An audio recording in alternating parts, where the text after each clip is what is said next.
Today I decided to go up and go on an overnight backpack camp out trip on my own, by myself, to the area I used to guide hunters in. And I haven't been up here since it burned. It's been, I don't know, 7 or 8 years maybe. But boy, it looks different. This was all lush green forest. You can see there's a lot of forest fire smoke in the air right now. I just came up this hill down below me. If I remember right, that's one of the worst parts of the trail. It's steep. But there's other spots up here that get really steep. This backpack I got on, way heavier than I thought it'd be. This is deeper than it used to be when you're going up and down it with a horse. On foot, it's pretty good workout. I don't know how far I'm really going to get. But the plan is to get up here and do some calling and camp out one night and then go on back home and see what happens. A lot of work. Holy cow. Sure looks different. This tree here, this is one of our trail markers. It's big. It's the blaze tree. You can see it better right here. I wonder how many of these are even left. This one right here looks like it has a blaze on it too. It's funny, in the spring, summer, fall, the trail stands out pretty well.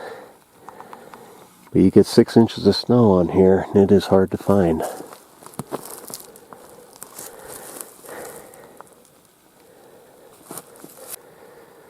Someone's made a new blaze here on the trail. The outfitter that bought out Ron, I'm not sure he's been using this much, and I don't think they've been elk hunting up in here. I get criticized a lot for doing things like this by myself, but thought about asking Ron to go. He was the outfitter I was working for, and I'm sure he's going to be upset with me when he finds out I didn't.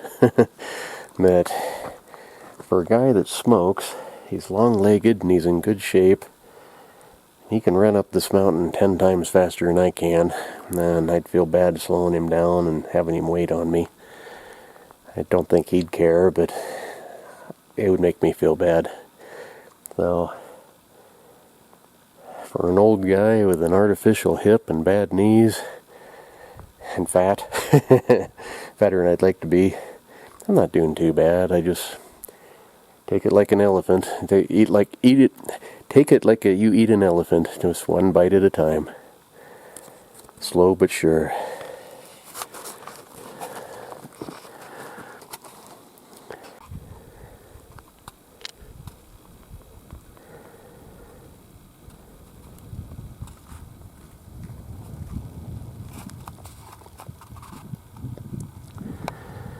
That far ridge over there,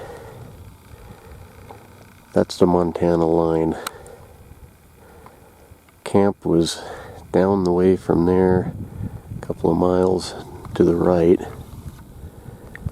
That's where I'd like to go today. But I can see now that I'm probably not going to make it that far. The majority of the trail from here out, though, is a little more level, so it might be doable. I got till dark. I'll probably get massive leg cramps tonight if I do it, though. Boy, what a shame. This sure looks different.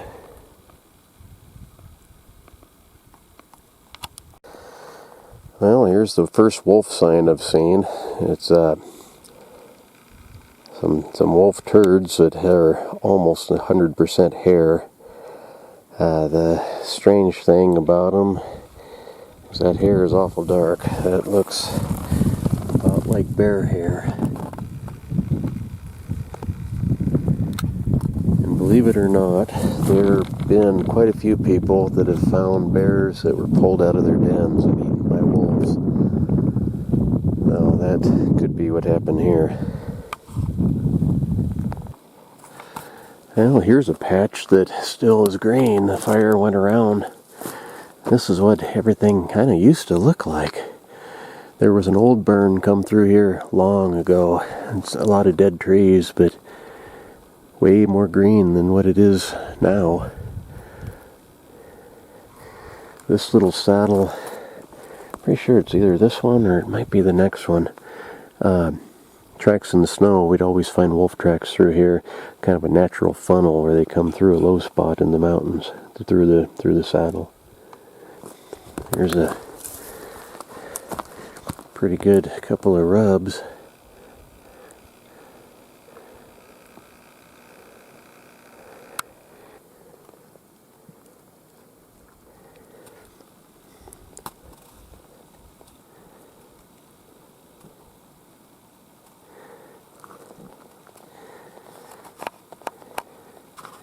Well, that ridge right over there is the Montana line.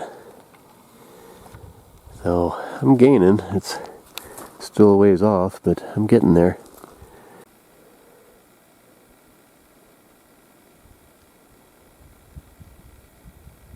Squirrel!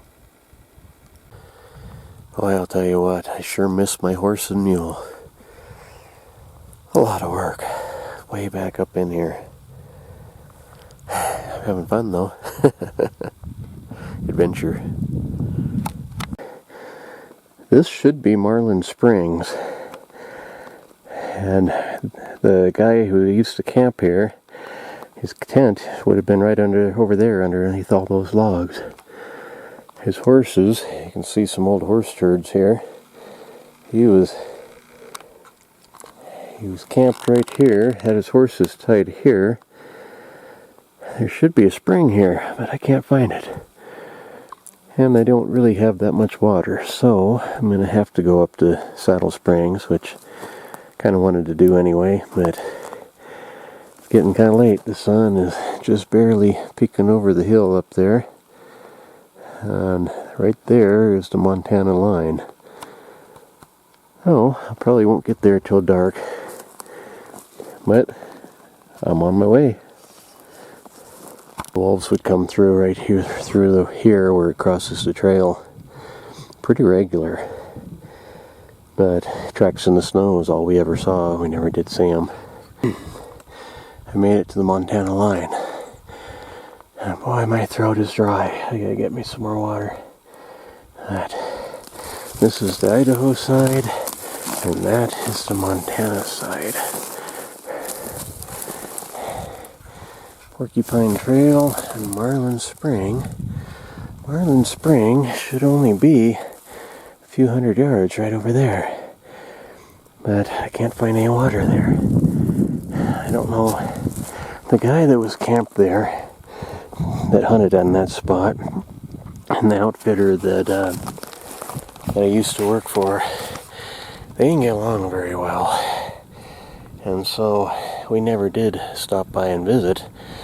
And I know he had horses there. There's got to be water there someplace. And named like Marlin Spring, it's got to have some water. But I never walked down there to find out where, and I just tried and I didn't see any. So, our old base camp is over this direction, probably another mile, maybe 2 miles. And then it's down the hill about 100 yards. But unless it's dried up, I mean, there should be water there. It's been awful dry this year. One of the things that made hunting in this area hard is that it's right on the Montana line. This side here is Montana. This side here is Idaho. This trail is actually on the Montana side because the water would run down this side of the hill. So, I mean, coming up here hunting, you're on the trail, the only trail to get there. If there's elk on this trail, you're actually not legal to get them. We always kind of figured if it was, as long as it was on the ridge here, we were okay. If it was over that side, more in you know, just a little ways, 50 yards, then they were safe. There's a lot of times we had the elk let elk go that we could have got pretty easily. Man, that's a lot of smoke up here. It's too bad. It's usually really pretty up here. And for once the wind isn't blowing right here on this ridge. I used to call this Frostbite Ridge. Coldest place in the world in the winter. The sun is going down. But I'm almost there. That meadow over there. Camp was at the bottom of that. And the spring was just a little below camp. Not real clear. I'm pretty sure that right there is a wolf track. It could possibly be a mountain lion, but I don't think so. And camp is just right over there, someplace. Honey, I'm home. Only home looks a lot different than it used to. This is where our cook tent used to sit. These blocks of wood here, that was the front, going into this front door. We got it cut out. You can kind of see it's kind of squared off right here, right there, like that, to make it level. Ron's bunk was over that rock. The cook stove just sat right about here. Boy, what a difference. That tree there that fell over, that was the back end of the tent. That was where we had the ridgepole. Matter of fact, there's still a little bit of wire there that held up the tent pole. These cans here, I'm not sure what that is. We always packed everything out. Actually, that looks like part of a tent stove. Huh. I didn't think we left anything up here. So, if this is the cook tent, and it is for sure, I remember these steps.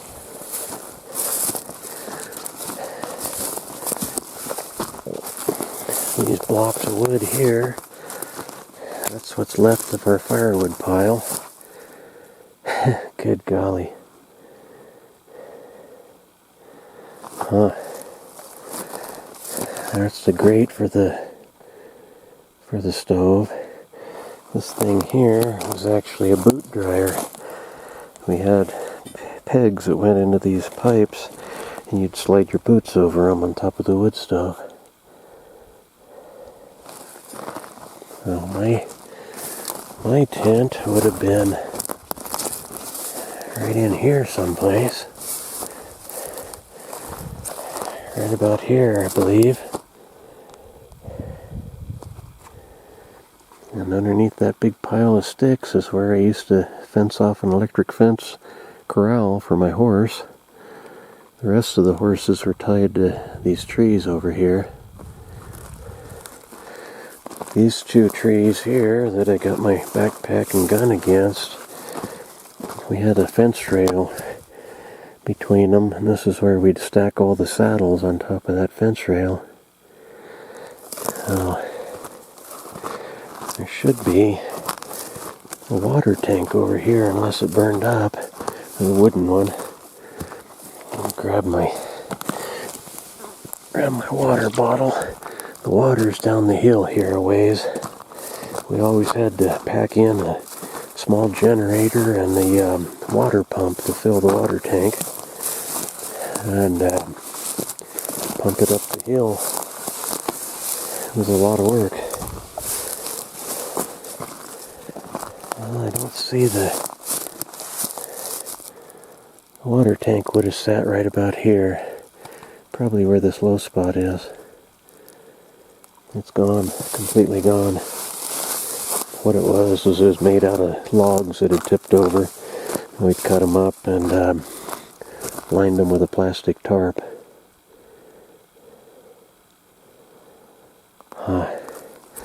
I hope I can find the trail getting down here to the spring. Saying I'm dying of thirst. It's just right over in here somewhere.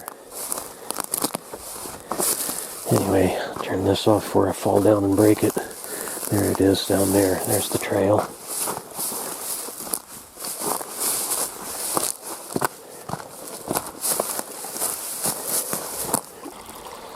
And there we are, water.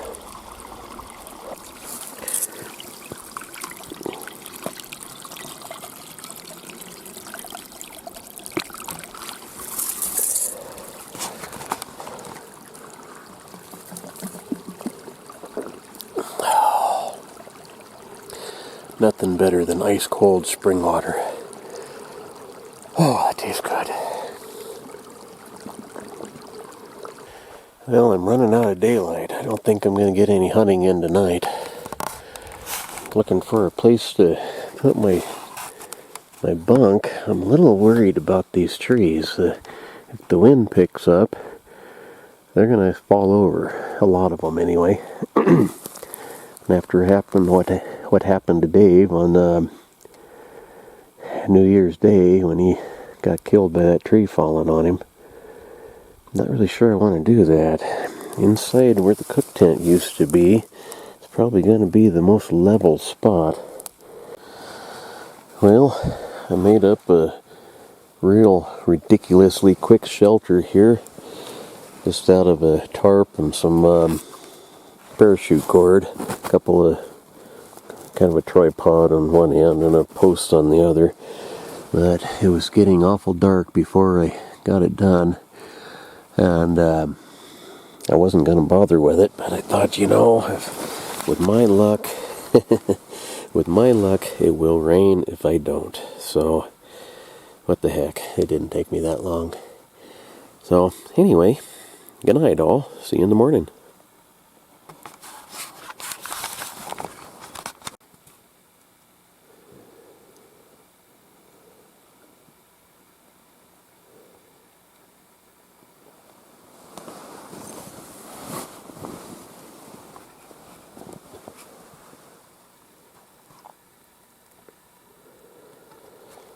An elk bugling all around me last night.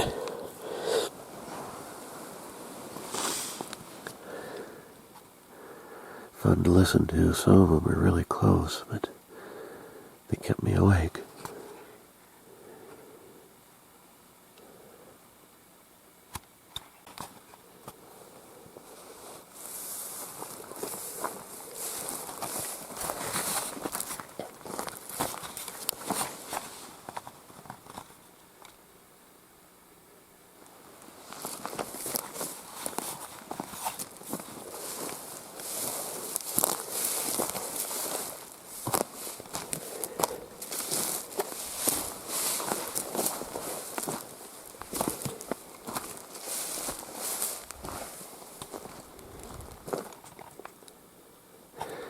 Well, for a quickie, mostly made in the dark shelter, that didn't work out too bad. It didn't rain, though. It did keep maybe a little dew off me, though. Awfully quiet up here. Last night I had elk running all over the place right in here and bugling like mad. Fun to listen to, but it kept me awake.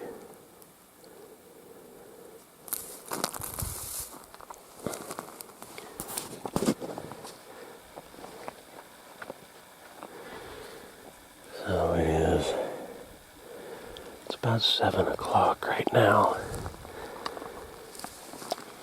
I'll get this stuff packed up and find a spot I can see a little bit and do some calling.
hearing a wolf howl over here somewhere.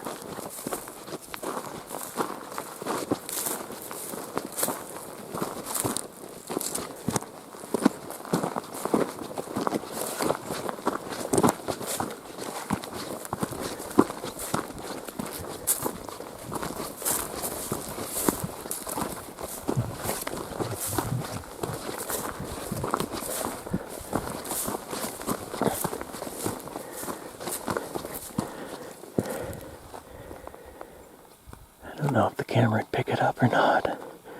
I tried to get those elk last night bugling and they shut up when I turned the camera on.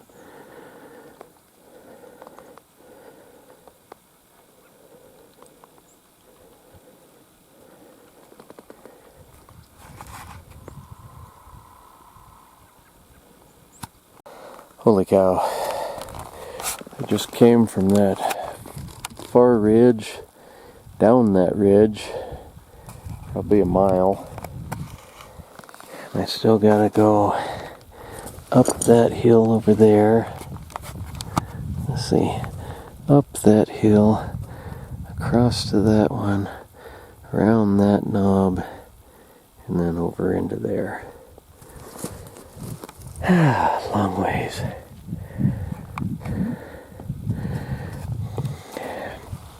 Somewhere down in here, there was a wolf howling.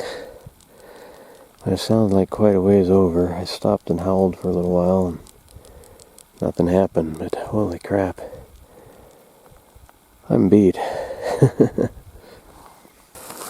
used to be great hunting in here. We used to get elk almost every trip. But then the wolves got turned loose and started to get thick in here. It got harder and harder every year. And then the forest fire came through, and it was bad enough that the outfitter I was working for, he sold it out. And talking to some folks from Michigan that were here, not Michigan, Minnesota that were here.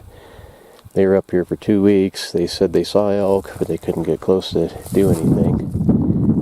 And there's some folks here from Virginia down at the end of the road, and he said they're going to be here the entire length of the season, but they haven't seen much at all. They've seen a few deer, and that's it. No elk. Nowhere near as good at hunting as it used to be.